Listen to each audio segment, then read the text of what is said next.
El cáncer de laringe puede presentar una variedad de señales y síntomas dependiendo del sitio que se vea afectado. Para entender mejor esto, es fundamental conocer la estructura básica de la laringe, la cual es un órgano tubular ubicado en el cuello y se encuentra adelante del esófago y por arriba de la tráquea. Es fundamental en la respiración, en la producción de la voz y la protección de las vías aéreas respiratorias.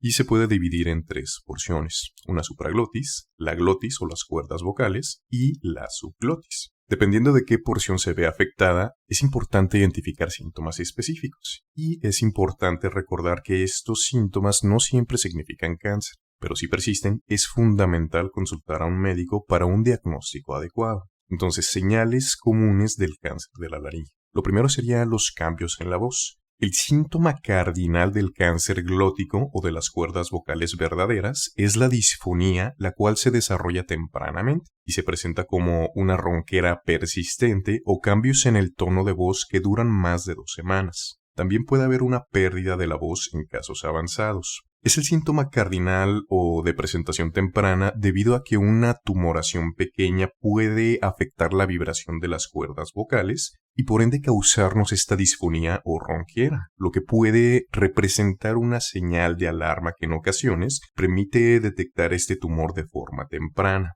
También hay que saber que los tumores que se llegan a ubicar en otros sitios anatómicos pueden crecer mucho antes de darnos señales. También puede existir una dificultad para tragar y el paciente puede referir una sensación de que algo está atascado en la garganta.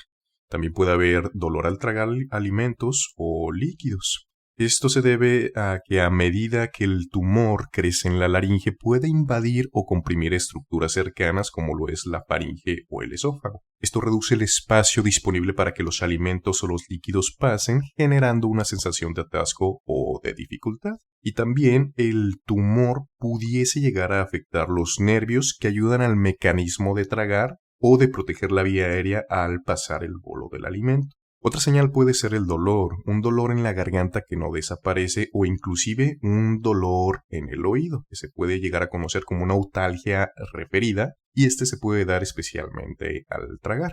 La otalgia referida o el dolor de oído sin una causa directa en el oído puede ocurrir en el cáncer de laringe debido a una conexión nerviosa compartida entre nuestra laringe y el oído.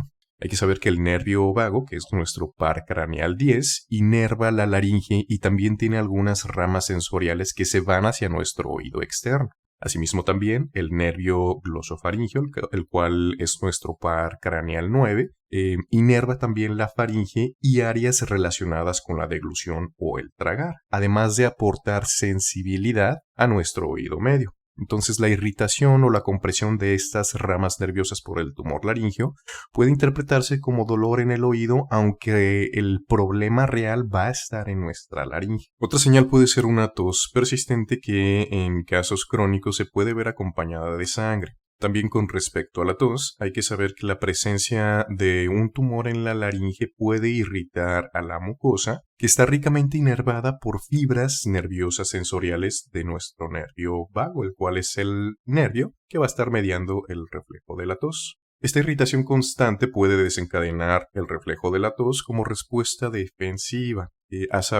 Se recomienda realizar una laringoscopía si es que la ronquera persiste por más de 2 a 3 semanas. Y hay que saber que también un mal manejo de secreciones puede también causarnos una tos persistente. Otra señal puede ser un aumento del volumen del cuello. Puede haber una aparición de un bulto en el cuello debido a los ganglios linfáticos inflamados o inclusive debido a alguna metástasis. También un paciente puede llegar a experimentar dificultad para respirar. Esto es una sensación de obstrucción al respirar en casos avanzados, generalmente cuando algún tumor ya está ocupando nuestra vía aérea y está entrando menos aire hacia nuestros pulmones. Y otra señal puede ser una pérdida de peso inexplicada. Ahora, viendo algunos factores de riesgo relacionados con el cáncer de laringe, lo primero que tenemos que puntualizar es el tabaquismo y el consumo excesivo de alcohol. Este riesgo es proporcional a la intensidad y a la duración del consumo del tabaco y el alcohol.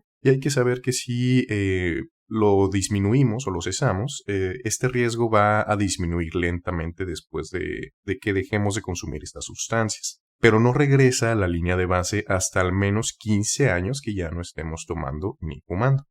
También otro factor de riesgo puede ser la exposición a sustancias químicas o irritantes como lo puede ser el asbesto, una infección por el virus del papiloma humano o padecer reflujo laringofaríngeo. Para hacer el diagnóstico y la evaluación lo tiene que realizar el médico mediante una examinación física. Se puede realizar una examinación endoscópica para ver la totalidad de nuestra vía aérea. En caso de encontrar alguna tumoración se puede realizar una biopsia y con esto tener el diagnóstico definitivo, y también nos pueden ayudar bastante los estudios de imagen como una tomografía o una resonancia dependiendo de lo que el médico quiera evaluar y pues con base en esto también diagnosticar el sitio anatómico que se ve afectado.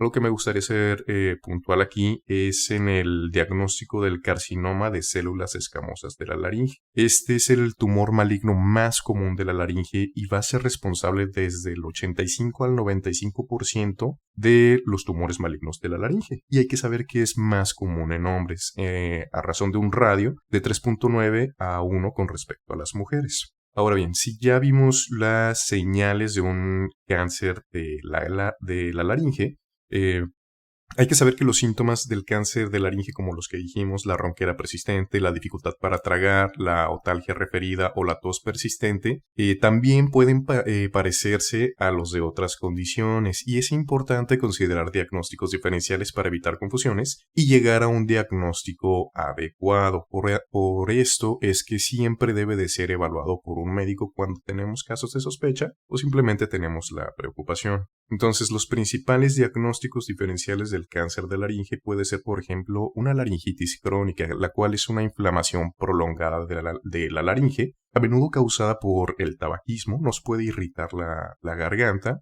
un reflujo gastroesofágico o laringofaringio, o irritación por componentes alérgenos o simplemente contaminantes. Los síntomas que nos puede dar esto es una ronquera, una tos persistente o una irritación en la garganta. Entonces, lo que queremos llegar es que simplemente por exhibir estos síntomas no significa cáncer y puede haber causas más comunes y que expliquen estos síntomas. Otra causa puede ser un nódulo o pólipos o inclusive quistes en las cuerdas vocales. Estas son lesiones benignas que pueden ser causadas por un uso excesivo de la voz, por ejemplo en cantantes o profesores, que son bastante comunes. Alguien que abusa de la voz puede llegar a desarrollar este tipo de lesiones y van a causar una disfonía o la ronquera. Entonces los síntomas similares pues van a ser la ronquera persistente o estos cambios en la voz que pueden ser por patologías benignas. También tenemos el reflujo laringofaringio. Esto ocurre cuando el ácido estomacal sube hasta la laringe y me puede causar una inflamación. Y los síntomas similares que se pueden presentar es una ronquera matutina, una sensación de algún cuerpo extraño en la garganta y una tos crónica. También las infecciones, inclusive una faringitis o una amigdalitis nos puede representar un dolor de la garganta, una dificultad para tragar, fiebre y una incomodidad en esta área de la garganta. También otro diferencial pueden ser las alergias respiratorias, las cuales se dan por una inflamación crónica por alguna exposición a alérgenos, como lo pueden ser polvo, pólenes, pasto, etc. Y los síntomas similares que podemos encontrar es una tos persistente o una irritación en la garganta. También puede ser un diagnóstico diferencial, por ejemplo, algún traumatismo o una irritación mecánica, como ya lo mencionamos, un uso excesivo o incorrecto de la voz, o por ejemplo, lesiones por alguna intubación o alguna cirugía previa. Obviamente, si el paciente fue sometido a una anestesia general y se utilizó evidentemente un tubo para intubarlo, esto puede tener alguna lesión residual en nuestra laringe. También algunas enfermedades neurológicas son el diagnóstico diferencial. Por ejemplo, la parálisis de las cuerdas vocales puede deberse a un daño en el nervio laríngeo recurrente por alguna cirugía o algún tumor externo. Los síntomas similares pueden ser ronquera, dificultad para tragar o alteración en la voz. También se pueden haber cuerpos extraños o lesiones esofágicas. Por ejemplo, lesiones causadas por ingestión de algunos alimentos duros o algún irritante puede llegar a causar esta disfagia. También otro diferencial son los trastornos autoinmunes. Por ejemplo, una granulomatosis con poliangitis puede causar inflamación en las vías aéreas respiratorias superiores. También puede haber enfermedades tumorales no malignas, como ya lo dijimos, la papilomatosis laringea, que son crecimientos benignos en la laringe que están asociados con el virus del papiloma humano. Si bien estos son benignos, sí pueden llegar a obstruir la laringe y pueden condicionar una disfonía o una dificultad respiratoria. Entonces, algunas claves para diferenciar el cáncer de laringe de estas entidades que son un poco más comunes. Lo primero que tenemos que tener en cuenta es la persistencia de los síntomas. Si los síntomas duran más de 2 a 3 semanas, es importante investigar. Y sobre todo en un paciente con factores de riesgo, por ejemplo, tabaquismo, el consumo de alcohol, la exposición crónica a irritantes y antecedentes de infección por el virus del papiloma humano pueden llegar a ser factores relevantes para investigar un poco más a fondo estos síntomas si es que se cronifican. Por último, es fundamental que cualquier síntoma persistente o progresivo sea evaluado por un médico especializado en otorrinolaringología. Esto para descartar o confirmar cáncer de laringe y poder explorar otras posibles causas. Muchas gracias y hasta luego.